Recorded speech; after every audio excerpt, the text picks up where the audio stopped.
It was the kind of rainy Tuesday that made everything feel like it was standing still, and Griffin Pierce hated standing still.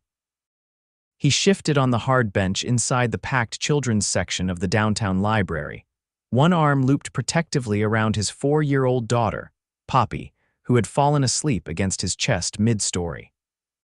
Her tiny hand still clutched the edge of the picture book he'd been reading aloud, The Magical Treehouse, and she snored lightly, her curls damp from the drizzle outside.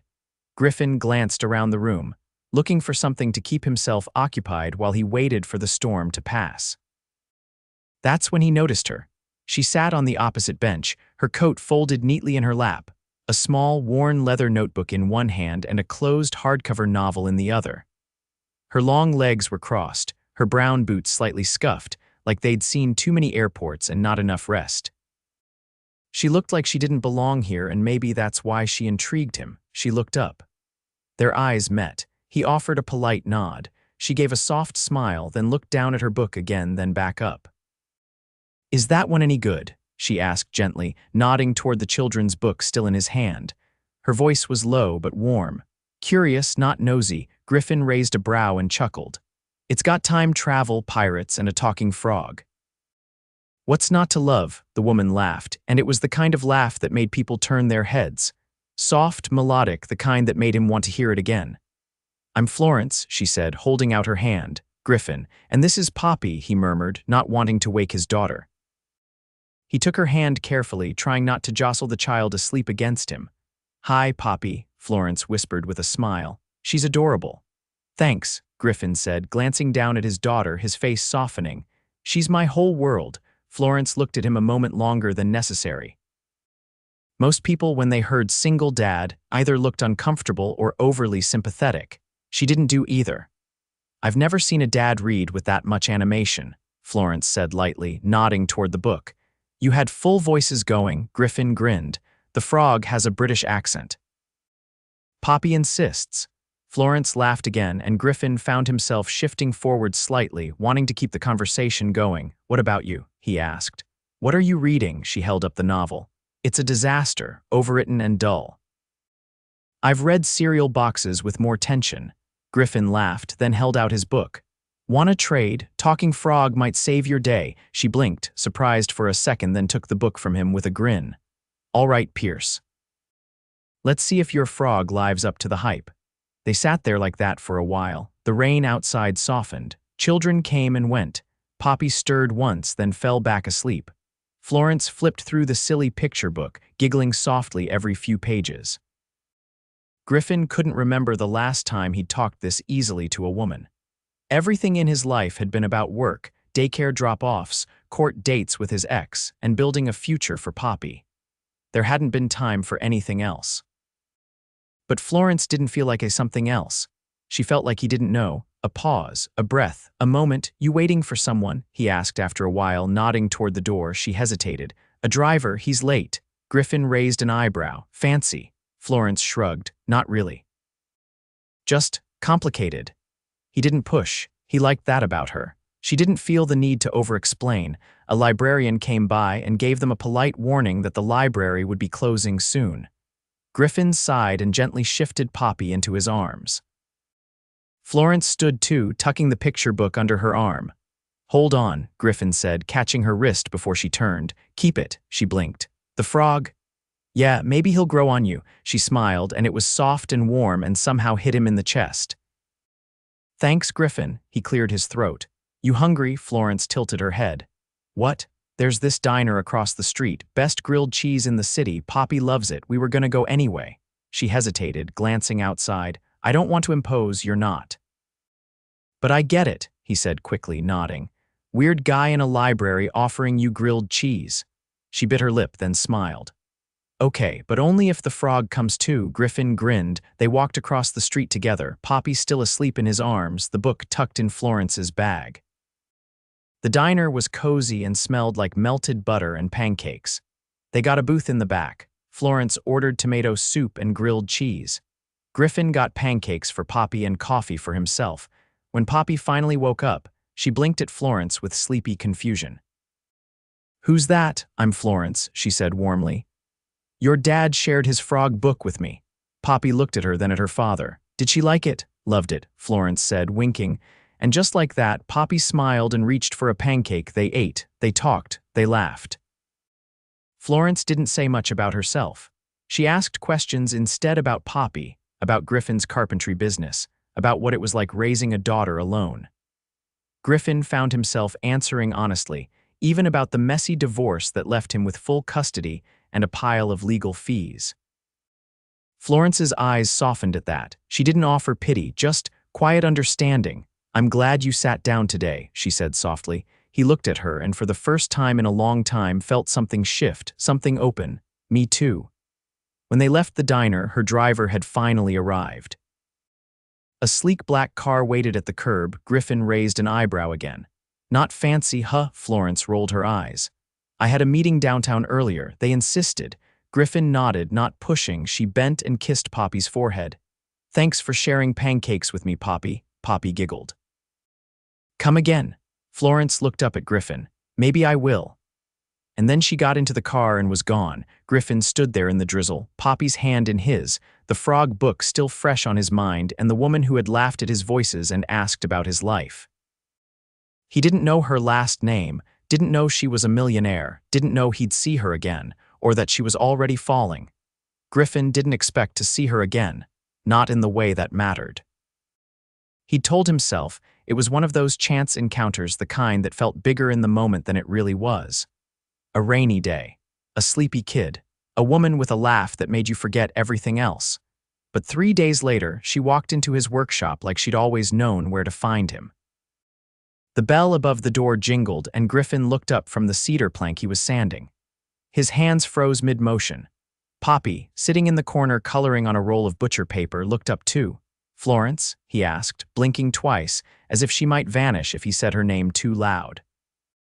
She wore a knee-length navy coat, slightly damp at the hem, and a patterned scarf wrapped haphazardly around her neck. Her cheeks were pink from the wind, and her hair looked wind-tossed, like she'd just stepped out of a storm and into something warmer. Hi, she said, stepping in and closing the door behind her. I wasn't sure if I'd find the right place. There are 3 businesses with your name in the listing. One of them sells tires. Griffin wiped his hands on a rag and came around the workbench. What are you doing here? Florence looked around the space. The walls were lined with wooden shelves showcasing cutting boards, custom chairs, and one half-finished armoire. You told me about your shop during dinner. I looked it up. You remembered the name. I remember most things, she said softly, then looked toward Poppy. Hi, sweetheart. Poppy stood up and gave a small wave. Did you bring the frog? Florence's face lit up. He demanded to stay on my bookshelf. I think he's nesting. Poppy giggled and ran over to Griffin, tugging at his sleeve. Can she stay? Griffin looked at Florence, then down at his daughter. Why don't you go pick a snack from the basket in the office, kiddo? Poppy nodded and skipped off, her braid bouncing behind her. Once she was gone, Griffin turned back to Florence. You really just came to say hi? Florence reached into her coat pocket and pulled out something small wrapped in tissue paper. Not exactly. He opened it carefully. Inside was a carved wooden frog about the size of a lemon. Its eyes were painted bright green, and it had a tiny crown etched into its head. Griffin turned it over in his hand. You made this, she tilted her head. Do I look like I know how to carve wood? Not particularly. I commissioned someone, she admitted. Saw it in a shop window. Thought of you too. You bought us a gift. I know it's strange. No, Griffin said quietly. It's really not. He set the frog on the counter. You want to sit, she nodded, and he pulled a stool out for her.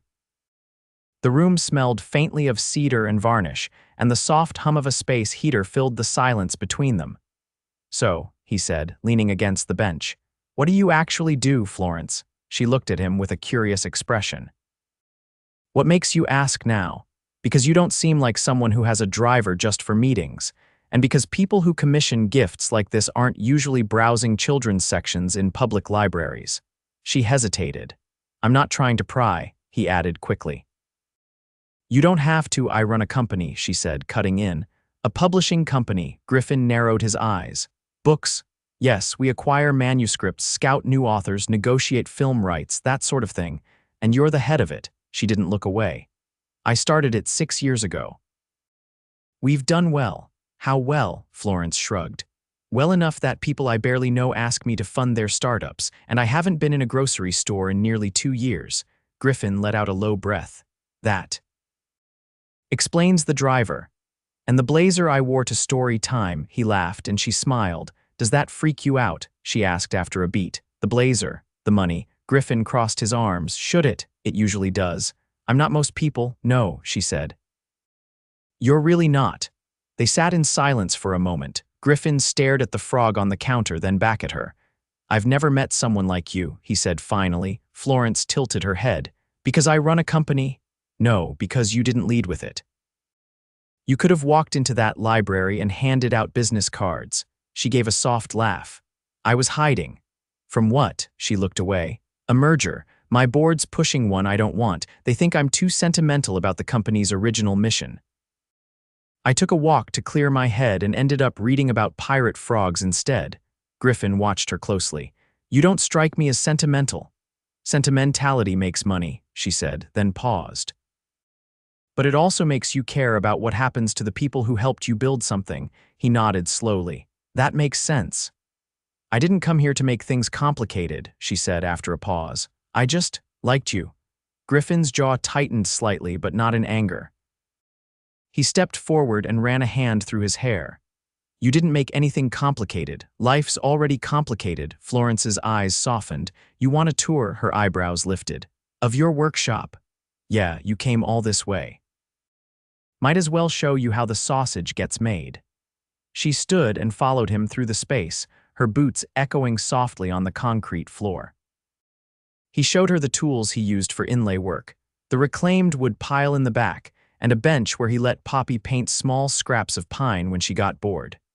She gets her own apron, he said, pointing to the tiny pink one hanging on a hook. Florence laughed. Of course she does. When they reached the back, he pulled open a storage door and flipped on a light. Stacked inside were pieces he hadn't listed for sale, items he'd made just to make. A rocking chair, a jewelry box, a headboard with carved vines curling around the edges. Do you sell these? Sometimes, he said. Sometimes I just build them to clear my head. Florence walked toward the headboard, trailing her fingers along the carved edge. This is beautiful. Thanks. Do you ever make anything for yourself? Griffin hesitated. Not really.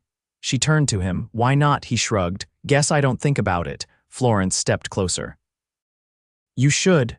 He looked at her, and for the first time since she walked in, he felt the air shift between them, like something that had been tiptoeing around the edges was finally stepping into the light. I'm not good at this, he said quietly. At what? Letting people in. Florence reached for his hand, her fingers brushing his. I don't need the whole house, Griffin, just open a window. He didn't move, but he didn't pull away either. From the front of the shop, Poppy called out, Dad. Can I have the peanut crackers? Griffin stepped back, the moment folding itself away like a page turned too soon. Go ahead, he called back. Florence looked down at her hand, then tucked it into her coat pocket. I should go. I didn't ask you to. I know, she said gently. But I want to come back, if that's okay, he nodded slowly. Yeah, it's okay. She reached the door, then turned. Next time I bring coffee and you show me how to sand like a pro. Griffin smiled. Deal. She stepped outside, the wind catching her scarf as she disappeared up the street. Griffin turned back to the frog on the counter. He didn't know what this was becoming, but it wasn't nothing. By the following week, Florence had become a fixture in Griffin's life in the way a song gets stuck in your head without warning. She stopped by the workshop twice, once bringing croissants from a French bakery he hadn't even heard of, and another time with a box of antique drawer handles she found at an estate sale, claiming they might inspire one of his designs. She didn't hover. She asked questions. Listened closely. Laughed when Poppy told her that glue smelled like sad cheese. And Griffin, against all his better judgment, let her in, but he didn't call it anything. Not yet. Not until the night she invited both of them to a book launch. Griffin had hesitated when she asked. It wasn't his world. He didn't own a suit that didn't smell faintly of sawdust. But Poppy had been bouncing at the mention of a fancy party with books and cupcakes, and Florence had assured him it was family-friendly. So he borrowed a jacket from his brother, brushed off his best boots, and met Florence and her driver outside a converted loft in the Arts District. The space buzzed with chatter. Rows of books lined the walls, interspersed with framed sketches from the graphic novel being launched. A jazz trio played near the back, and waiters passed around miniature crab cakes on silver trays. Florence wore a tailored jumpsuit the color of deep plum, her hair swept back in a soft twist. She looked elegant without being unapproachable, and Griffin caught himself staring as she knelt down to greet Poppy, who was already pointing excitedly at the dessert table. "I told them to make extras," Florence said, rising to meet Griffin's gaze. "We're safe." He leaned in slightly. "You look like you own the place." "I do," she said, then added with a grin, "but only on Tuesdays." Poppy tugged on Griffin's sleeve. "Can I try the one with gold sprinkles?" "Only if you promise not to touch anything until I say so," he replied. Florence crouched beside her. "Want to meet the author? She's got pink hair and a dragon tattoo." Poppy's mouth dropped open. Actual pink, actual pink." As Florence led Poppy toward the signing table, Griffin hung back, taking in the room. Everyone here seemed to float a blur of linen suits, statement eyewear, and knowing smiles. They moved with the casual confidence of people who'd never worried about rent. He adjusted his jacket and ran a hand over his chin, suddenly aware of the calluses on his fingers. "You must be Griffin," a woman said beside him. He turned to find a tall brunette holding a glass of sparkling water and wearing heels that could probably double as weapons. "I'm Delia," she continued. Florence's business partner. Griffin offered a handshake. "Nice to meet you. She mentioned you, the carpenter with the daughter and the pirate frog." He laughed despite himself. "That's me." Delia sipped her drink. "She's been happier lately, lighter. You have anything to do with that? I wouldn't know." "I would," she said pointedly.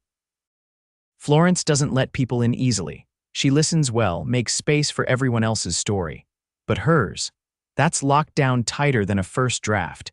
Griffin looked toward where Florence was crouched beside Poppy, both of them laughing at something the author had said. "I didn't ask for any of this," he said. Delia's gaze softened. "Exactly, that's why it matters."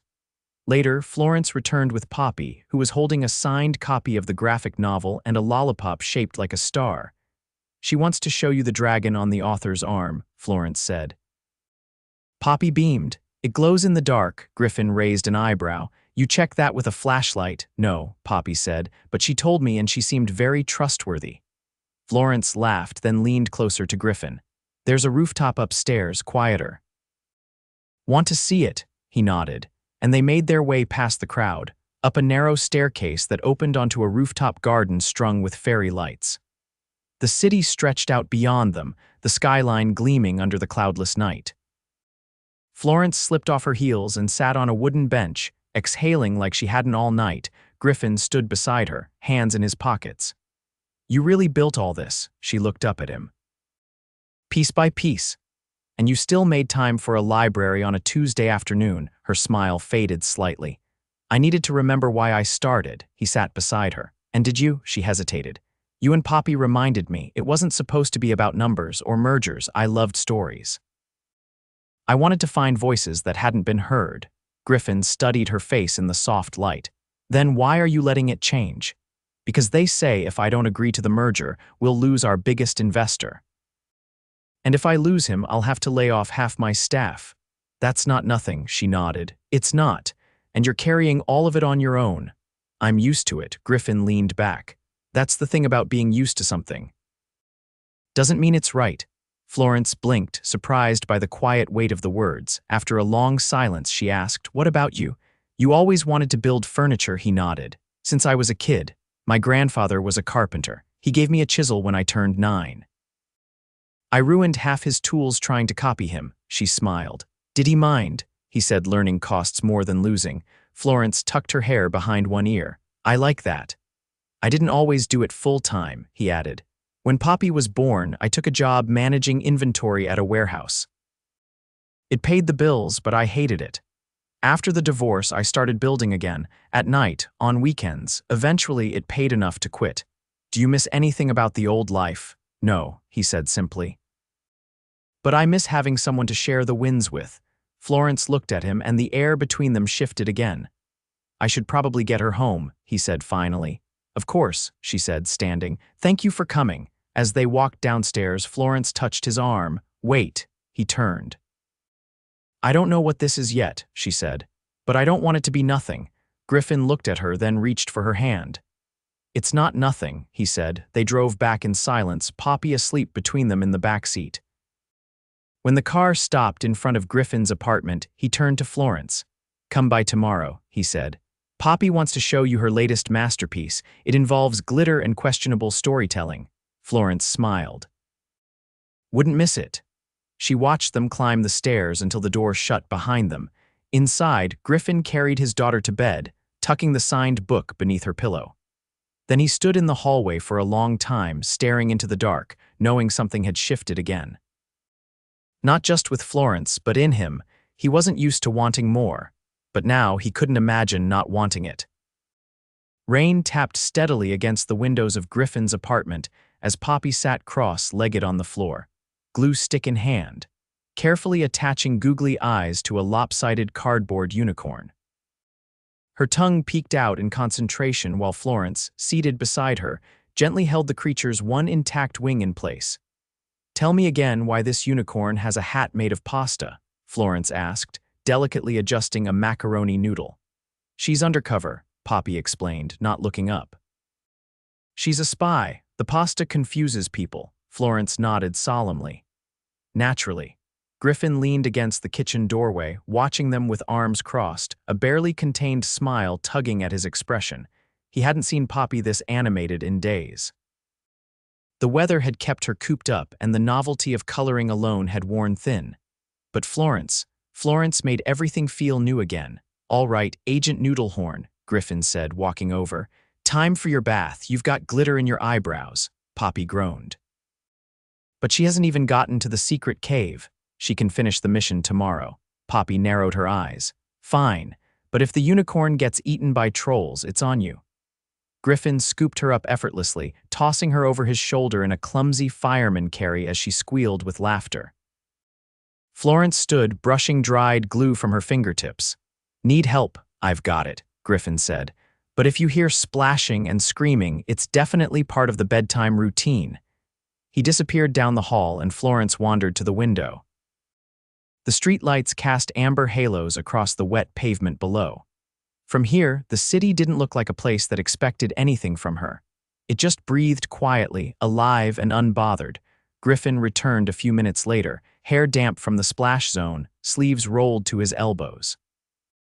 He moved with a tired ease, the kind that came from a day spent working with your hands and your heart. "She's negotiating for 3 bedtime stories," he said. "We'll probably land at 2.5, Florence smiled. "What's a half?" "Something about skipping the middle and making up your own ending." She stepped closer. "You seem lighter," Griffin rubbed the back of his neck. "I don't know, maybe I am. Maybe it's been easier to breathe lately." "Because of Poppy." "Because of you," he said, meeting her eyes. "You walked into the library, and suddenly I wasn't standing still anymore." Florence held his gaze. "Then I'm glad I got lost that day." He stepped closer, close enough that she could see the flecks of sawdust still clinging to his wristwatch. "I want to ask you something," she nodded slowly. "Okay, come with us tomorrow. Poppy's school is having a fair. Games, food, that kind of thing. I know it's not rooftop galas or book launches, but it'd mean a lot." Florence didn't hesitate. "I'd love to." The next morning, the air was crisp and clear, the storm having left behind puddles and the scent of damp earth. Florence arrived dressed down jeans, sneakers, and a navy jacket that matched Poppy's. She carried a tray of lemon bars she'd baked herself. Griffin stared at the tray. "You bake. I'm full of surprises." The school playground had been transformed into a makeshift carnival. Booths lined the perimeter, offering everything from ring tosses to face painting. Griffin paid for a stack of tickets while Poppy dragged Florence toward the duck pond game. "I'm not great at these," Florence warned. "Just pretend the ducks are board members," Poppy advised. "And you're trying to sink their merger." Florence burst out laughing, then narrowed her eyes with mock determination. "In that case, stand back." She won a plastic goldfish. Poppy named it Gerald. Griffin watched them from a distance, heart tightening in a way he hadn't expected. The sight of Florence crouched beside his daughter, laughing without reserve, Her face paint smudged and her sleeves rolled up. It didn't just stir affection. It stirred possibility. Later, while Poppy participated in a scavenger hunt, Griffin and Florence found a quiet bench near the edge of the playground. "She's different around you," Griffin said. "More open, braver." "She's already brave," Florence replied. "She just needed someone to see it." He studied her, then said, "I've been thinking about something." Florence arched an eyebrow. "Dangerous." "I want to build something bigger, a space where I can take on larger commissions, maybe even teach." Florence leaned forward, intrigued. "What's stopping you?" "Money, time, risk. You've got clients, a reputation." She paused. "You need a partner." Griffin shook his head. "I don't want to put you in that position." "I wasn't offering myself, not yet," she said, "but I know people. Investors who support small businesses for the right reasons. I can make introductions." Griffin hesitated. "I don't want this what we have to get tangled up in money." "It won't," she said firmly, "because you've never asked me for anything. That's how I know I can trust you." They sat in silence a moment, the sounds of children shouting and balloons popping in the distance. Then Florence turned to him, her voice quieter. "There's something I haven't told you." Griffin stilled. "Okay, the merger went through. I fought it, but I was outvoted. My role's changing. They want me to oversee acquisitions but step back from decisions." He stared at her. "That's your company," she said. "Now I'm just a face they use to make it look local and personal." He reached for her hand. "I'm sorry." Florence looked away. "I've been trying to convince myself it doesn't matter, that the mission lives on, but it does matter, and I don't know what comes next." Griffin squeezed her hand. "Whatever it is, you won't be facing it alone." She blinked against sudden tears, nodding once. That night, back at Griffin's apartment, Poppy fell asleep clutching Gerald the goldfish in one hand. Griffin and Florence sat on the couch, a blanket thrown over their knees. "I've been on my own a long time," he said. "Not just since the divorce, even before. I stopped expecting anyone to stay." "I know that feeling," she replied. "I don't want to expect the worst anymore." Florence turned toward him. "Then don't." His mouth found hers before either of them could say another word. The kiss was quiet but deep, like something that had been waiting a long time to be named. When they parted, she rested her forehead against his. "This doesn't feel complicated," she whispered. "That's because it isn't," he said. "Not anymore." 2 weeks later, Griffin opened the door of his workshop to find Florence standing there with blueprints in hand. "I bought a building," she said. He blinked. "You what?" 4 blocks from here. Big windows, high ceilings. It's zoned for both retail and studio space. I thought it might make a good school." Griffin looked from the papers to her face. "I'm not offering you a gift," she clarified. "I'm offering you a future, one you own, one you build." He stepped forward, cupping her face in his hands. "You're out of your mind," she smiled. "Only about you." He kissed her again, and this time it wasn't about possibility. It was about certainty. 3 months later, the new workshop opened its doors. Florence handled the ribbon cutting like she was born for it, but let Poppy do the honors. The space buzzed with life students learning, customers browsing, sawdust in the air, and music playing low from a speaker in the corner. Griffin ran his fingers along the edge of a finished table, watching Florence across the room as she knelt beside Poppy, helping her adjust her safety goggles. A librarian had once told him every story begins with a moment that doesn't look like anything at all. He'd believed it. But now he knew better. Some stories begin with a frog. And a woman who didn't lead with her name or her money, just her heart. And that was more than enough. The winter air carried the promise of snow, brushing the windows of Griffin's new workshop as the final coats of finish dried on a custom dining table destined for a family in the hills. The once empty building now thrived, filled with the scent of cedar and walnut, the low hum of sanders, and the quiet chatter of students learning to plane wood for the first time. Florence stood at the front near the wide display windows, barefoot on the cool floor, sketching a new shelving layout on a large notepad. Her blazer was slung over a stool, sleeves rolled to her elbows, her gold bracelet catching glints of morning light as she scribbled. She'd been coming in every morning since the grand opening, sometimes to manage logistics, sometimes just to sit beside Griffin with a cup of tea and watch Poppy teach the apprentices how to glue glitter to scrap wood for flair. Today, She was humming softly under her breath. Griffin knew she did that when her thoughts were smooth, settled. He walked over, brushing sawdust from his hands. "You always hum when you're about to do something risky." Florence looked up, amused. "That obvious?" He reached for her hand, brushing his thumb across her knuckles. "What's the risk this time?" She turned the notepad toward him. "I want to turn the upstairs loft into a community reading room, not just books, a space for storytelling nights, writing workshops, maybe even a small imprint incubator." Griffin studied her. "You're building something again," her expression softened. "I think I was always meant to start over, I just didn't think it would happen like this." He glanced at the sketch. "You think there's room?" "There's always room," she said, "for stories. For second chances." Poppy, now officially the self-appointed glitter consultant of the workshop, popped her head through the loft railing above. "Dad, Florence, lunch is here."